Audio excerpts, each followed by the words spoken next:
Pelaburan dan pelajari perkembangan kewangan Malaysia.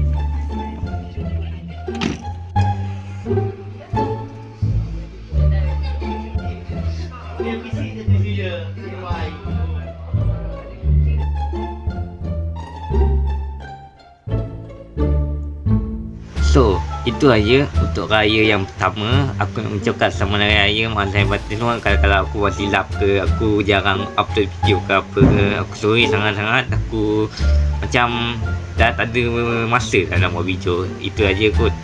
Hari ni kita baru je habis hari raya pertama. Esok pula kita akan raya hari kedua pula. Tak tahulah.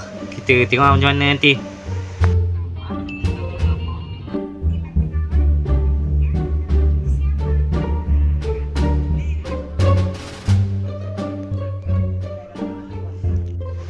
Okay, itu je untuk video tu kali ni. Sorry kalau video blogger ni boring, kalau boring lah. Okay, itu je. Nah, aku jumpa korang ni. Biar seterusnya. Okay, bye.